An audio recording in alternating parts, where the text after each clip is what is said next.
once we start to see ourselves as one people, now it's just a matter of us kind of reconnecting on this journey to kind of be able to produce more of these kinds of films and stories. And just seeing our traditions on film in that way, it's gonna be inspiring to children who wouldn't have been given that opportunity to be inspired in that way without that visual representation. Because I hope that, one day a child raised in our language gets to be, because that's the future storyteller. And we gotta build that ladder for them to climb.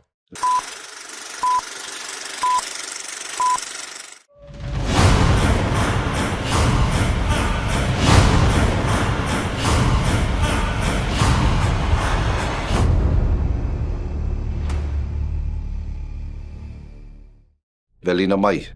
Welcome to our talk story session, Hu'ekauna Chief of War. Hu'ekauna means to uncover the hidden meaning and expose what lies beneath the surface. I'm Pa'akai Sibbett, the co-creator, executive producer, and head writer of the Apple TV Plus series Chief of War. And I'm also the host of this show. This episode explores how Chief of War aims to balance storytelling, the constraints of production realities, and the currents of our Kanaka Maoli history and culture. We bring back Kaina Makua and Dr. Kalehua Krug, who are joined by educator and Hawaiian community leader, Kaleikoa Kā. Aloha mai kako. We are here to discuss episode 4. We've added to the party. This is Kaleikoa Kā. Thank you so much for being here. Kaleikoa was really great when you came to help us out, because we know Kaleikoa is an educator, UH Maui. You've been at the front lines, Aloha Aina, for decades, and fighting a lot of good fights. So really appreciate you being here. Mahalo. Thank you for having me. Thank you. We were privileged to actually bring the both of you along when we went to Aotearoa and had our initial exchange over there. I think this is, because you're here, I think it's appropriate to note that we had to move the production from Hawaii to Aotearoa. The decision to do that, though, we were trying really hard to make sure that production was being led with culture. And so we were told as a production that we could move to Thailand, the Dominican Republic, or Puerto Rico. And our response to that was, no. If we have to move, we can only go to Aotearoa. And we just felt like that was the only way to at least uphold cultural authenticity through reconnecting cultural lineages. And you guys were a big part of that transition. So I really appreciated that, because, as much as we, are storytellers of this particular story, we're not the cultural ambassadors, the ones that can uphold, that position that you guys hold. So being there, representing, and I first just wanted to say mahalo for that. It was really important, and having your presence there meant a lot to us. Mahalo. Yeah. Today, what I want to discuss really, well, the first thing I want to ask, since you're here with us today, is, Kahekili as a character, as we're portraying him. Through all the episodes up to episode 4, we're starting to get a good idea of what his thought process is and what kind of person he is. But as a person from Maui, how do you feel? Like, are we pushing the character too far? Like, how do you feel about a representation, at least for somebody that has so much history as Kahekili? I mean, I think that's the main point, is to realize if you're looking at one ali'i of Maui, who perhaps, I don't want to say the most well-known and famous, most celebrated, but definitely one of the top, is Kahekili. And that really had to do, I think, because of his intensity and the kuleana that he carried, really as being the defender in many ways, maybe through battles and wars of the ali'i, the royal families of Maui specifically. And, when you look at his structure, Kahekili really was not the senior son, in a sense. Yeah, his elder brother, Kamehameha Nui, took the rule after the passing of their father, Keikaulike, which was an interesting story also. It was during a time when much warfare that was going on between cousins, really, between Hawaii Island and Maui. And there are numerous times, whether it's the Battle of Kalaihohoa, Kalaio, or even in Kauiki, where Kahekili really showed his prowess in leadership, in warfare and organizing, probably some of the most battle-tested so-called warriors of all the islands, and which really led Maui to really become a powerhouse at that time. And of course, prior to Kamehameha, Kahekili was this close really to uniting all of the islands under his rule. And so he kind of holds a huge role. Is really by his actions, I guess, his intensity of dedicating himself to protect the lives of the people that he really rose to.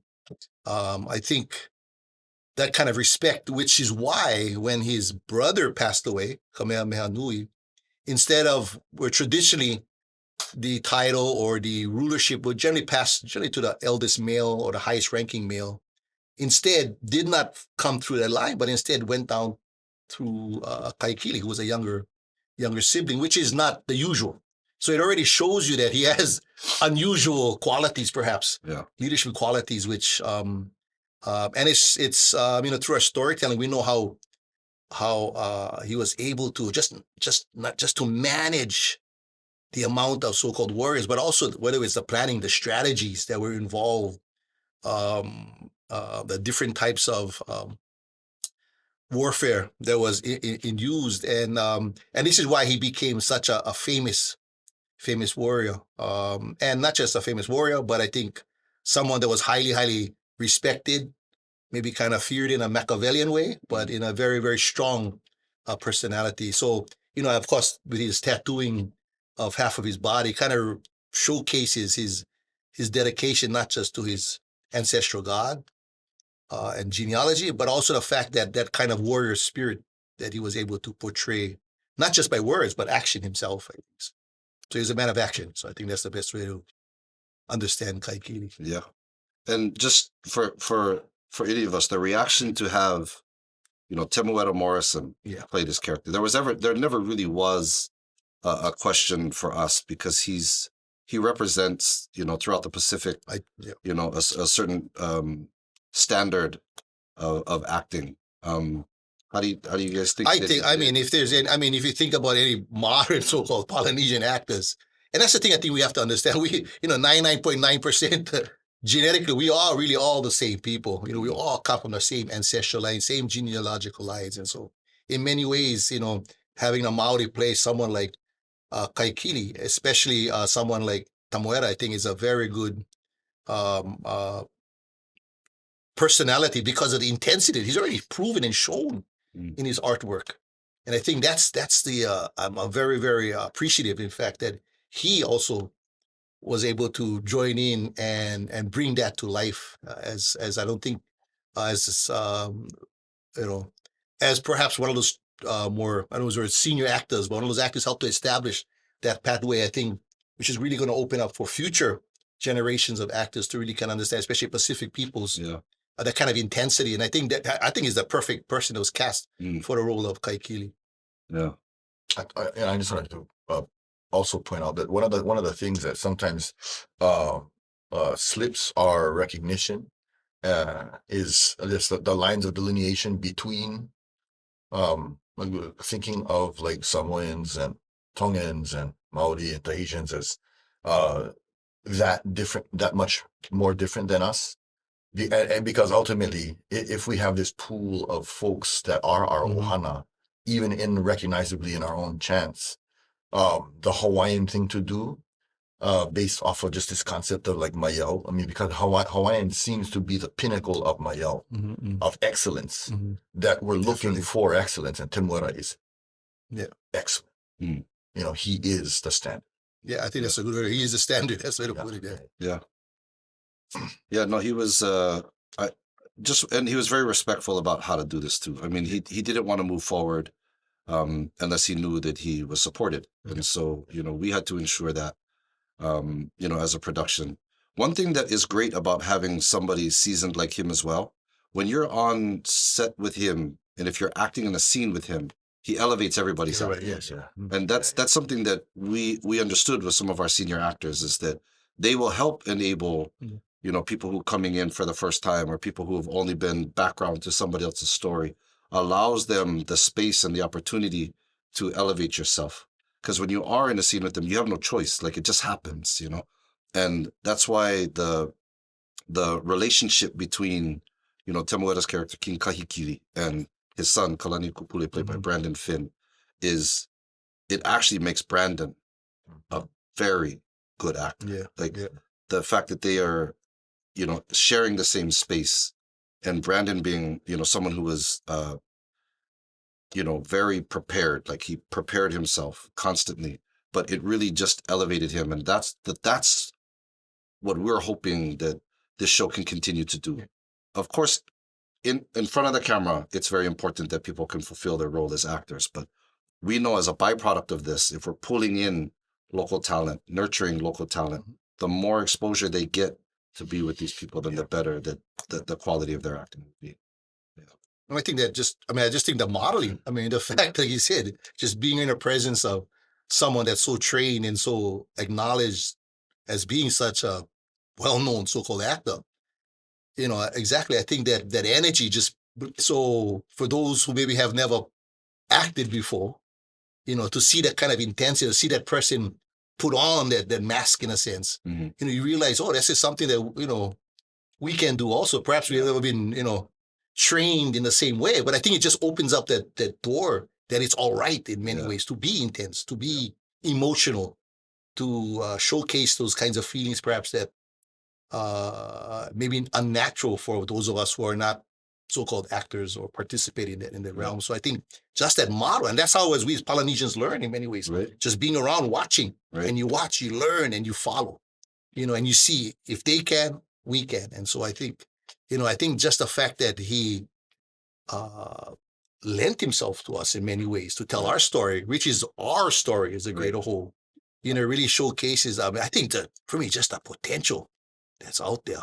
So thank you to people like that and to you folks for opening up their doors. And I think this is just opening up possibilities. So now we can tell more and more of our stories, I think, which will, I think will captivate the world out there. So we hope so. Actually, it did bring me to want to ask you a question, because you shared an amazing scene that happens in episode 4, and we'll talk about the history in a minute. But with Cliff Curtis, playing Keoua, and I remember sitting there going, how is Kaina keeping his stuff together like that? You know what I mean? Like, because Cliff has, his character, which he really resonated with, actually. Because Cliff, I don't mean to speak for him when he's not here, but he's from Rotorua, which is the volcanic area of Aotearoa. And so he really was interested in playing this character from Ka'u. And so, he had a lot of gravitas to him. And we already know what's going to happen when Cliff is on film. But Kaina having to hold space and never breaking your character. Like you didn't do what I think some people would naturally do, because Cliff's character is very heightened and intense in the scene.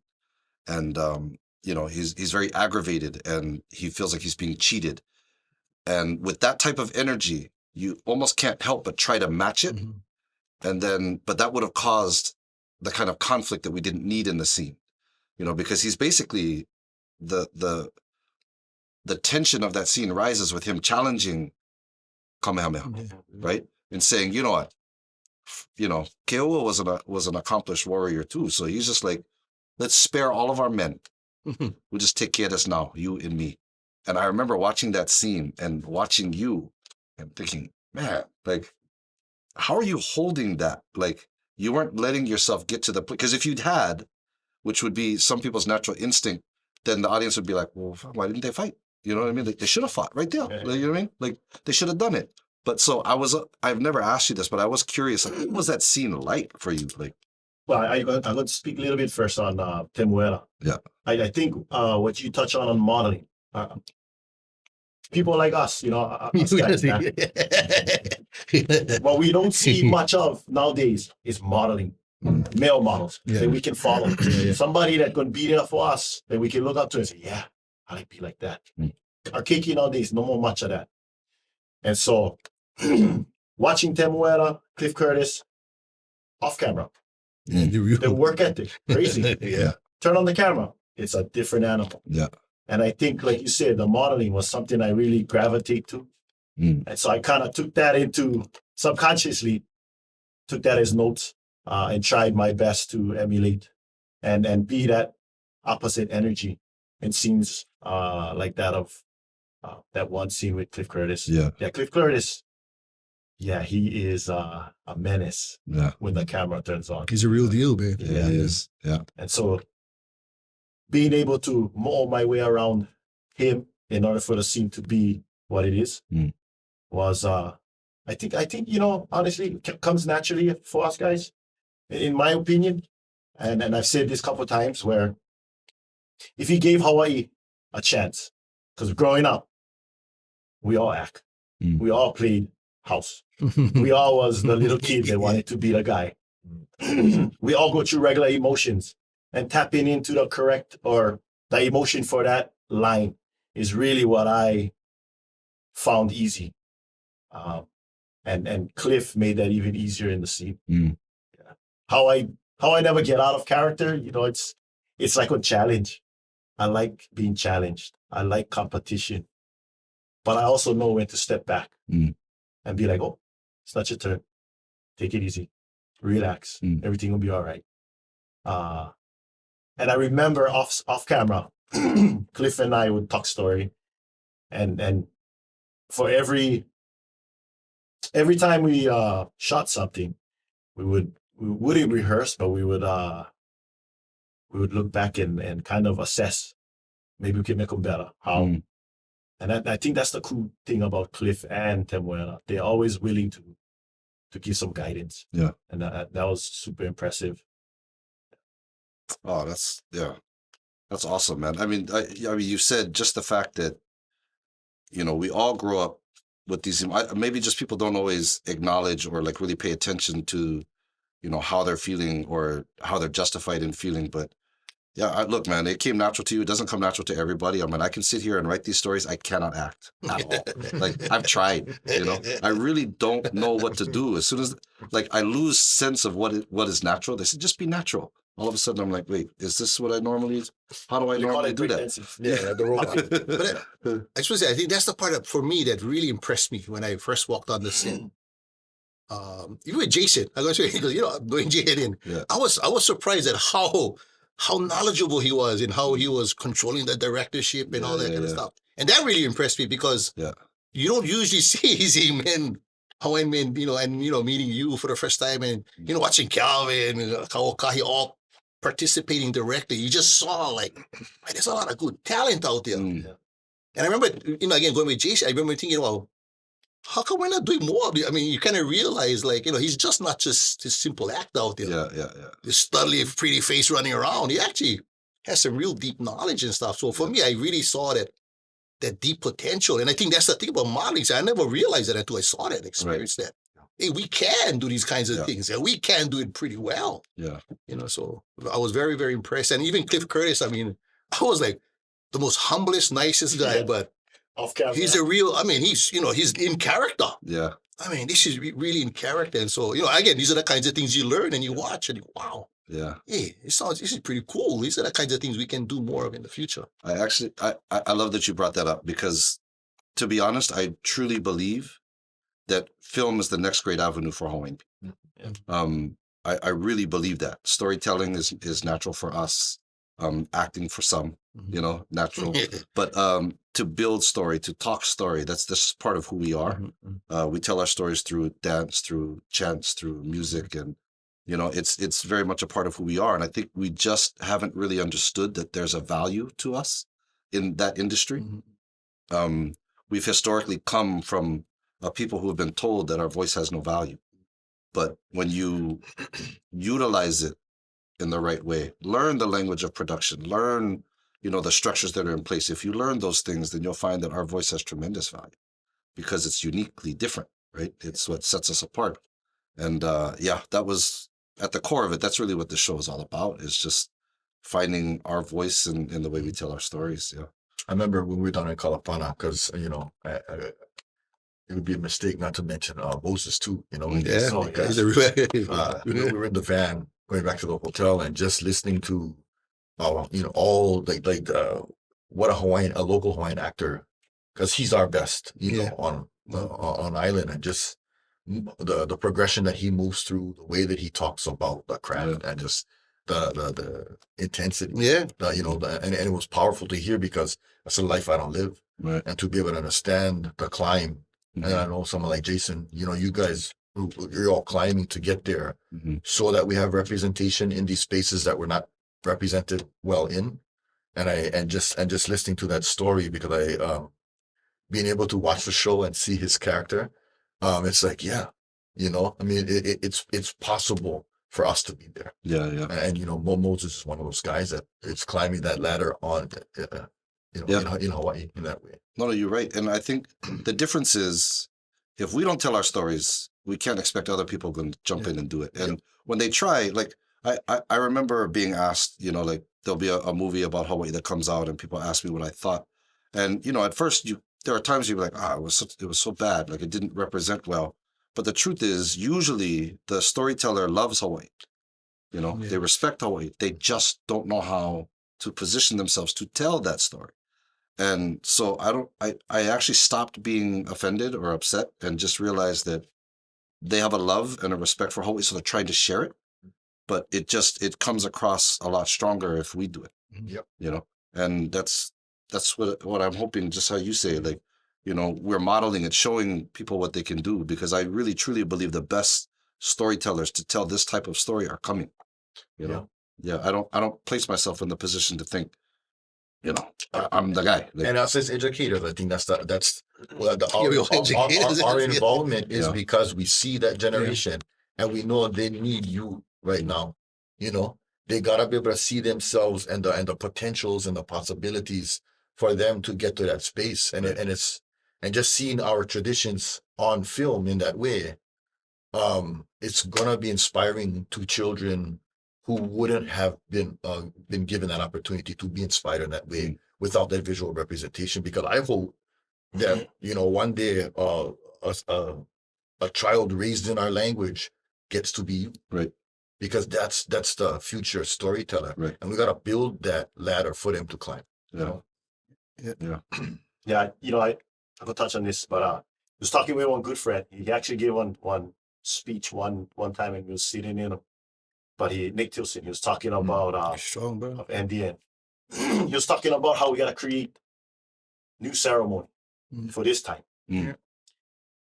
And this is just a different way of telling our olelo. We get hula. We all know that. We get ole, we get pule. Yeah. But being on the screen is also a new way of ceremony Mhm. in that respect. So, yeah, like you said, more for the future evolution. But it's a Pacific Century coming up, Yeah. which is part of our Pacific peoples Yeah. being able to tell our own stories Yeah. really for the first time. And so, and this is and to me, I think that's the most thing that's most exciting. I mean, we know there's something going on in the world. I mean, Really you look is. at the Pacific peoples around the world, whether it's in sports or music or in the arts out there, of course, including now theater and movies. I mean, I just think there's something there, and it's just a matter of Pacific peoples really starting to work together to kind of being able to, navigate this future together. Is really the only way I think we're going to survive as a Pacific peoples, is if we find ways to celebrate who we are as Pacific peoples. And I'm going to just quote Papa Mao. I remember, Papa Mao, his famous quote, he says, "No more Melanesia." And I was standing with him on Kaholabi, "No more Micronesia, no more Polynesia." And his whole thing was the idea, we all want people. This idea that we start to separate ourselves based upon these, Right. colonial so-called histories, is really ridiculous in the sense of first realize, once we start to see ourselves as one people, now it's just a matter of us kind of reconnecting on this journey to kind of be able to produce more of these kinds of films and stories. So we have such a wealth of information, such a wealth of talent. That's the thing. I look at talent. It just hasn't been organized or hasn't been taught in the right way. But that's the thing for me. I got most out of being involved in this. I just was able to see there is a huge pathway. Just a matter of us guys organizing and working together with our Pacific cousins, perhaps. Yeah. With the help of our so-called senior actors and actresses out there and writers and all that.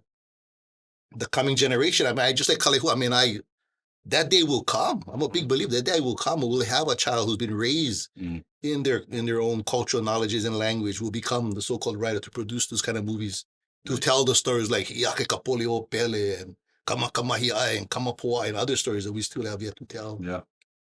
And in the exact space you're in, though, like that, and that's the hardest part, because there's always going to be this conflicting narrative, and it is something to consider.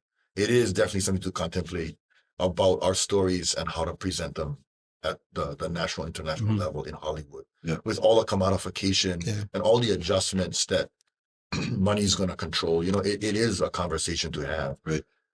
It's just, though, then do we extract ourselves from it and just continue not being present? And I think it harms us if we're not, because we're constantly only seeing modeling and examples of other cultures, other peoples, and other stories. And at some point we've got to. And so I hope that child climbs to where you're at.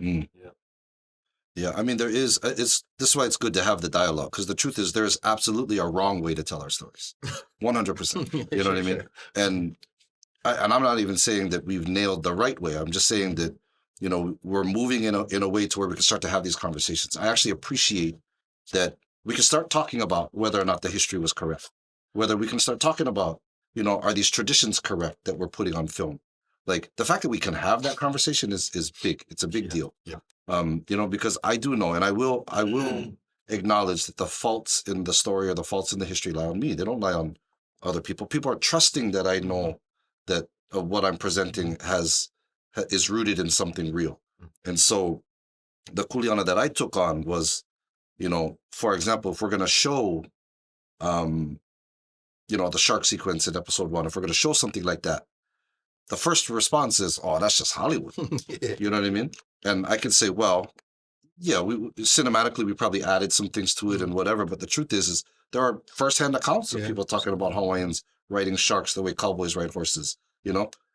Jason's family, Mano the shark is their Makua. They have stories of swimming with sharks and stuff like that. We have olelo talking about koa training, warrior training, swimming with sharks, stuff like that. So I will always want to be able to say, I love that people are going to see this and say, wait, that's awesome, but like, that's not real. And to be able to say, well, That's real. it's rooted in this, and there is something real about that, that connection that we have. And, so even some historical discrepancies that may come up, I know I'm crunching the chronology. And one thing I do want to make clear is that we were never guaranteed a second season of the show. And so deciding on which parts of the story to tell, deciding on what we needed to do, some of that came into play. It's like, well, shoot, if I cannot tell this part of the story, then I have to be very decisive on what I do tell.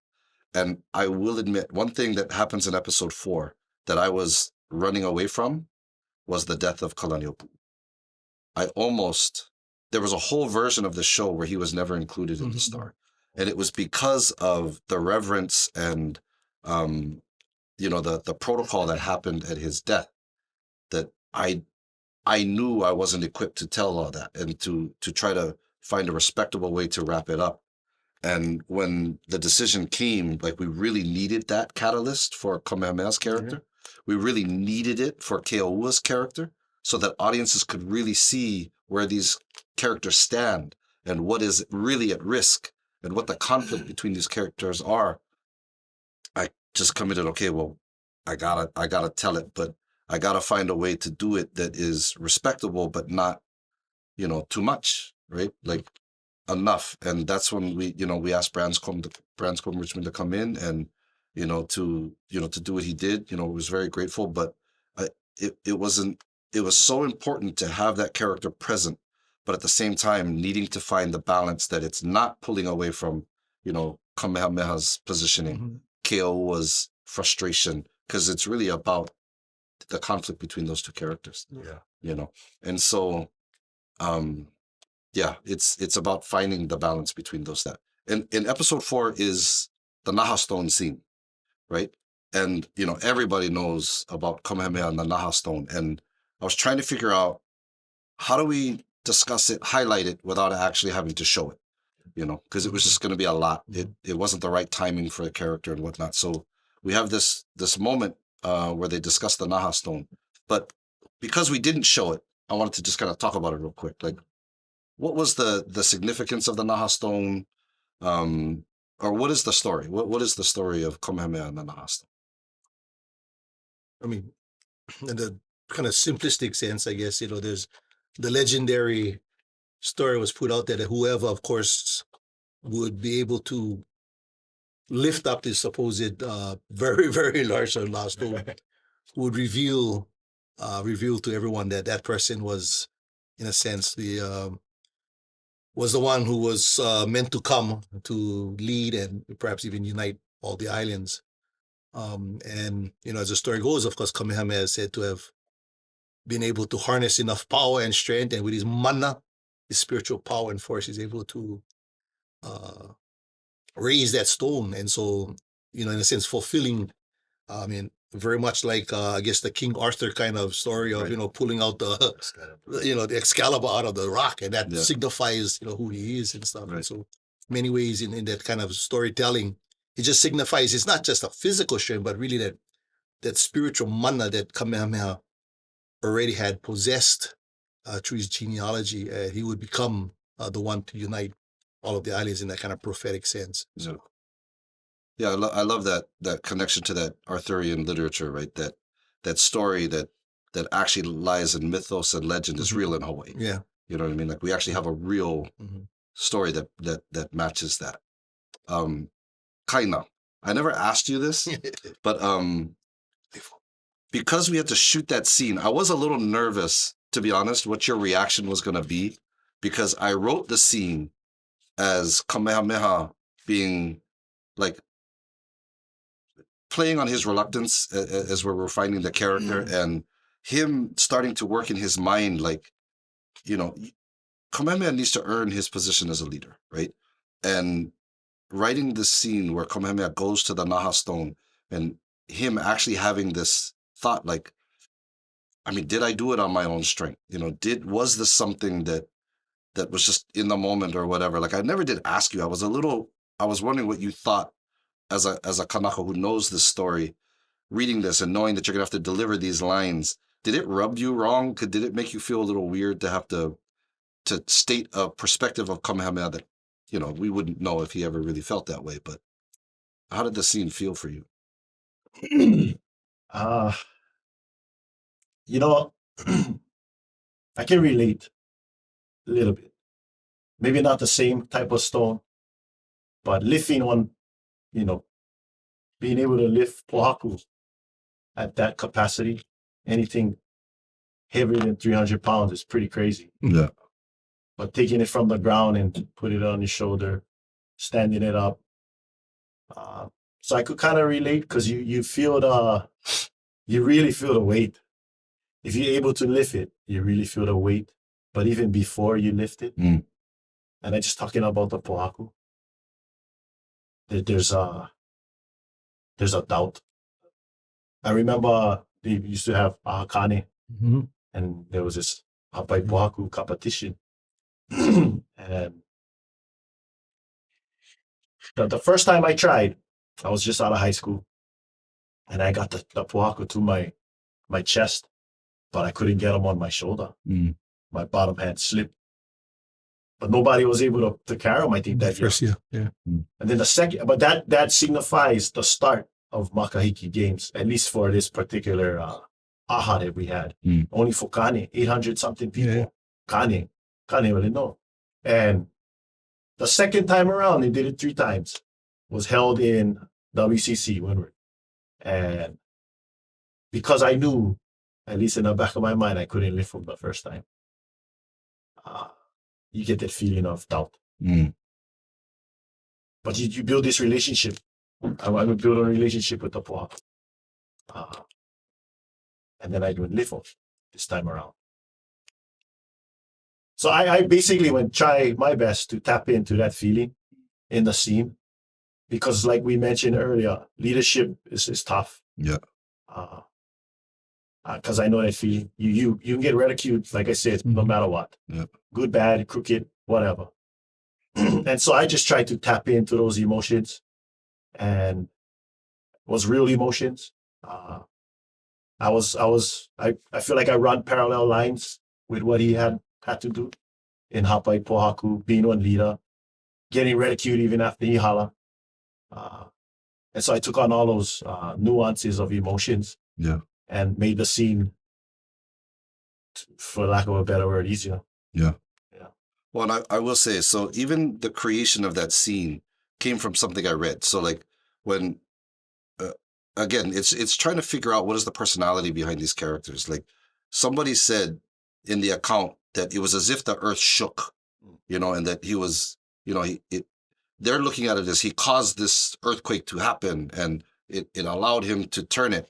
And I thought, wouldn't it be interesting if he felt it too, but he's interpreting it as, well, was that me or was it the earth? Yeah. Like, did I really do this? Like, am I good enough? Because like you said, anybody in any forms of leadership struggle with, imposter syndrome, right? Like, am I really the guy? You know what I mean? Like Fear of failure. Fear of failure. Yeah. And, I was faced with that all the time, like I wouldn't tell anybody, but like, if you called me at midnight on a Tuesday, I'm like crying my eyes out. I'm like, I can't do this, like it's scary. And I just felt like Kamehameha, we need to see that human side of him.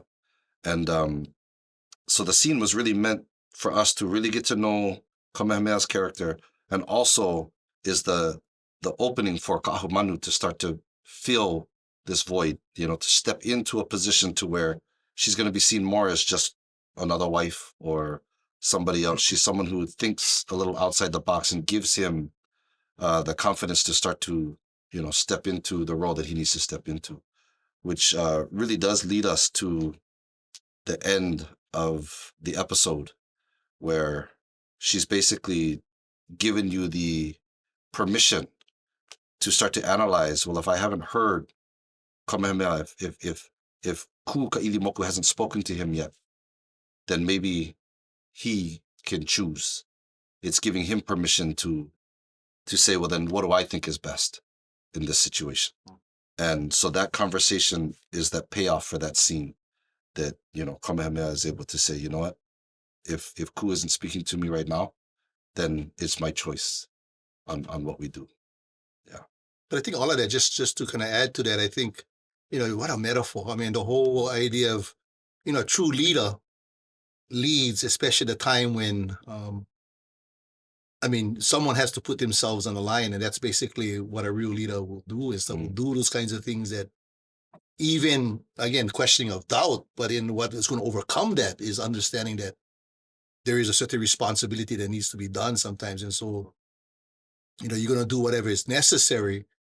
And we can go right back, all the way back to the stir of Umi, the stir of Umi, and, when he's told by Akahia Kuleana what to do to go see his father, Liloa, basically, if you're an ali'i, you behave and you already act like an ali'i. It's not something that I'm going to try and become one. That, if you're going to be a warrior, you're going to lead as a warrior. And so at all times, you're going to have to, take on that testing. And so I think that particular scene, I think, is very important, because exactly it's his question, but it's also really about, it's not about the Naha stone, it's actually about becoming who he's prophesied to become in many ways. And so, does he have it or not? Is he going to do what is necessary? And I think, which is also the opposite. And that's why I really am going to go back to the other scene. And when Ku Ka'ilimoku comes out and Kiowa is challenging, Kamehameha. And I think and you talked about that energy, but I think what Kaina really represented in that role was how noble, in a sense, Kamehameha was. That quiet confidence about who he actually is. Right. That he doesn't have to blow up into this kind of character to confront, because he's already been given Ku Ka'ilimoku, and obviously for a particular reason. And so the destiny is already in his hand, and it's just a matter of him realizing that it is in his hands, and he has to take that step forward. So that's why I think the Naha Stone scene also plays a huge role in showcasing that the overcoming of the Naha Stone in the same way is going to overcome by trusting his faith. And of course, the great Papa Mao Piailug and his famous words, if I have courage, it's because I have faith in the teachings of my ancestors in many ways. And so, that ancestral knowledge which already had prophesied Kamehameha is really what he's trusting. Yeah. Is that mana that's in him and stuff, which allows him to perform at that level.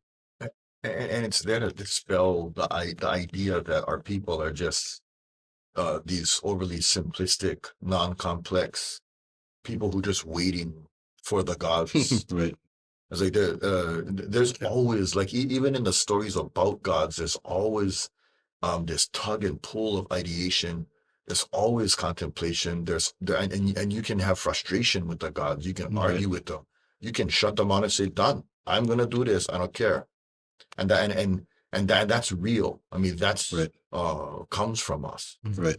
Yeah. Well, even the interpretation of something like, I mean, we discuss it, we call it prophecy in the show, but it really becomes a question. Who is the prophesied one?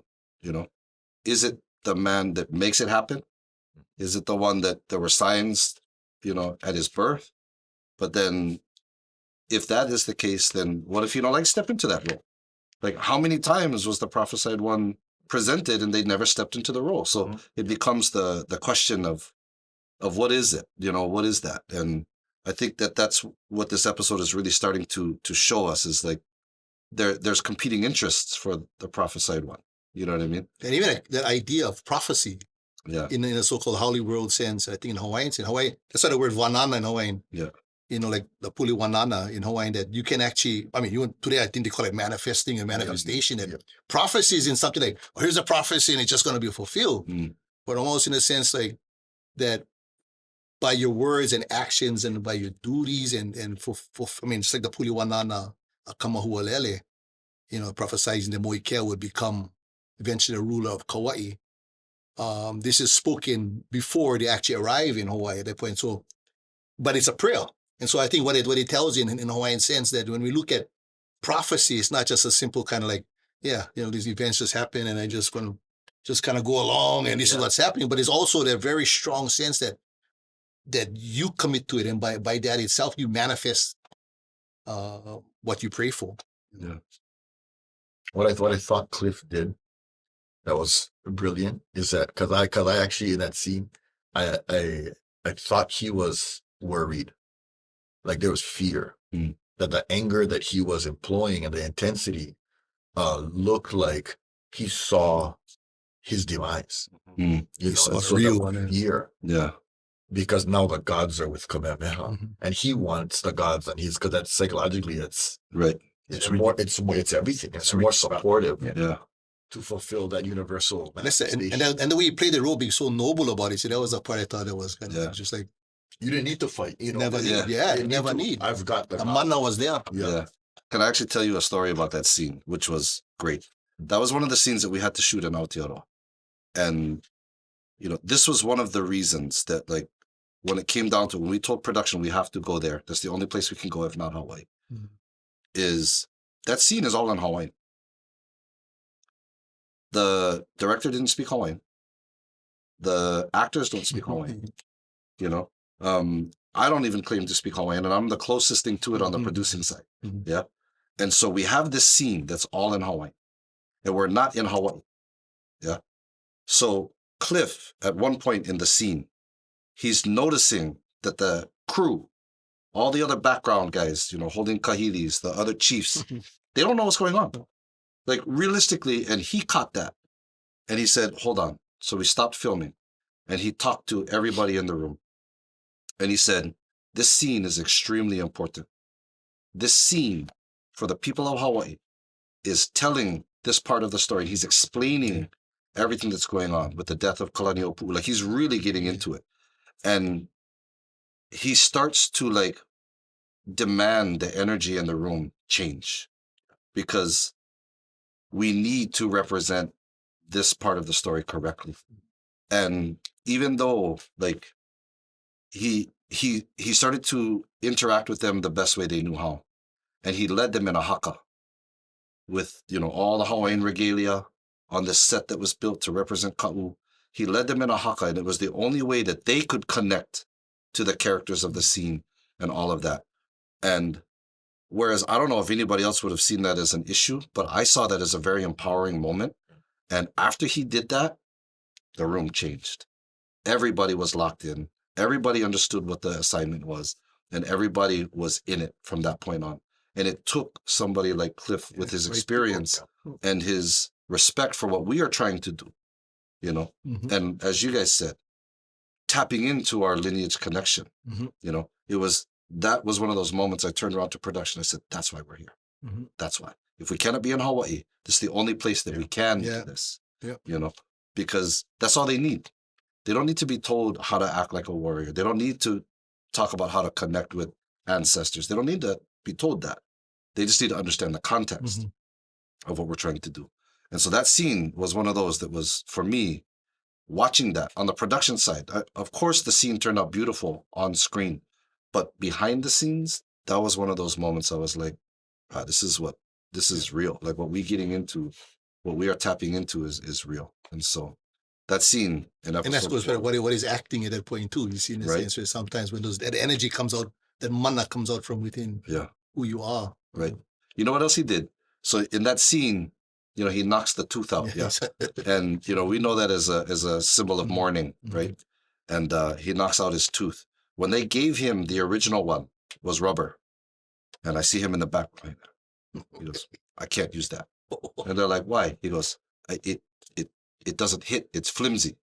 So they gave him a real one, so that he could hit and he could feel the sting of the thing. I mean, he's legit, bro. Like you go into it. So he's Wild. you mentioned Be real.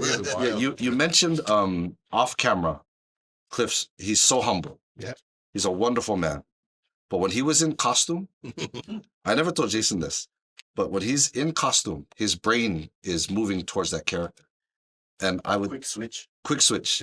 And I remember talking to him, in the scene, Hence. Kaiana's going to do this, and he literally goes like this. Kaiana. He was like, just talking about Kaiana was pissing him off. I remember doing a pickup in the parking lot, and he was on the side just doing his little pickup, and I was on stage yelling something about Kyoa, and he was on the side. Yeah, tell him. Yeah. You're hyping me up. Look, he really felt disdain, and it was funny because he's so not like that. And when actually, I'll say this real quick. You're talking about modeling. Sorry, this is just a personal. But that's exactly it. Yeah, it is that modeling. You see that you you see. Yeah. But off screen, I'll tell you a quick story. So my son was on set. I would bring him on set. I like him to be around.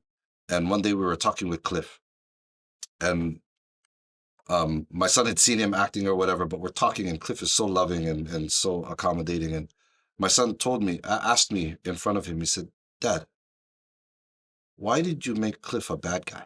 No. Because he was like, because that's not him, is what my son said. And, that melted Cliff, obviously. And all of a sudden, Cliff is like, shaving my son's hair so they look the same. Like, it was a thing. But what I realized is that this is what a show like this can do. My son sees, Jason Momoa, Cliff Curtis, Temuera Morrison. He sees them, and by extension, everybody else that's involved in this. He sees off camera, how they're being treated, what they're doing, their work ethic and stuff. My son was able to see that success can come in the form of strong brown men. Yeah. And that was something that I walked away from going, that's another byproduct of what a show like this can be. Because I would grow up, I could watch Star Wars and picture myself as Luke Skywalker, and he's not brown, but I see myself in him, or I see myself in, Indiana Jones or whatever, and we have an opportunity that people are going to see Kaina, they're going to see, big difference. Cliff and Temuera, Moses, Brandon, they're going to see these guys, Siwa, Tekohe, and they're going to start seeing themselves in these characters, even if we're not from the same gene pool, you know what I mean? And I just think that that's wonderful, And I thought what was also important is that on the backside of the filmmaking, not just the front side, the acting, but from you guys with the writers, Washle Kiave and Kawakai, and those, fully participating in the production side, to me also was very exciting to see, also realizing, we're not just one good-looking star guy like Jason in the front, but you get all this talent behind. I thought was just so. To me, that was to me the most powerful, because I realized that's where the future is going to be. Right.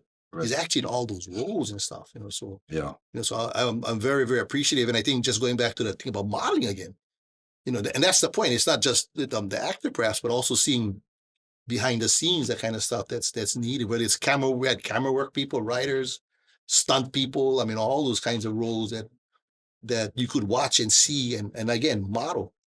and see yourself in that role. So just like your son, you know, this is something for them now. It's going to be like, I mean, I grew up with Zulu on Hawaii Five-0. That was about it. I mean, I don't know if you guys older or younger, that's all we had was Zulu and Hawaii Five-0. That was about it. Yeah. You know, in the future generation, I mean, I thinking about writers, I thinking about producers, I thinking about camera people. Right. You know, and you can already see that the potential is there. It's just whether or not we're going to organize it to get to that point. And that's the and question. access, that was a big thing, right? Because you mentioned Moses earlier. We've always had Moses. Yeah. But they never had roles for Moses. Mhm. They're not writing for us, right? Because they haven't seen us in lead roles. And, you know, the one thing that we get out of a show like this is we see ourselves in lead roles and say, I can't do that. Yeah. You know what I mean? Maybe I didn't picture myself being, you know, Tom Cruise or somebody else, you know, I didn't picture myself being that, but I can be him, you know, and, you know, then you can elevate, you know, people that may have been the background to somebody else's story. Now they're in the forefront and you're like, oh, shoot, they're really good. You know, some of our wahine are incredible, you know, and it just, I love that. I love seeing, you know, where people can get to it. And now it can become normal to see yourself in that position. So these kids going to be young, see themselves in these characters. I want to mahalo you guys again for being here. The discussion of these episodes is something I was really looking forward to, and knowing that you guys were going to be here today, I was really excited for this particular episodes 3 and 4 to get into the discussion. So mahalo for being here. Appreciate it. Yeah. Aloha. Mahalo nui to our viewers and listeners for joining us as we dug deeper into the brilliance and burdens of Hawaii's chiefs beyond what was experienced in the Chief of War show. I'm Pa'akai Sibbett. Until next time, aloha.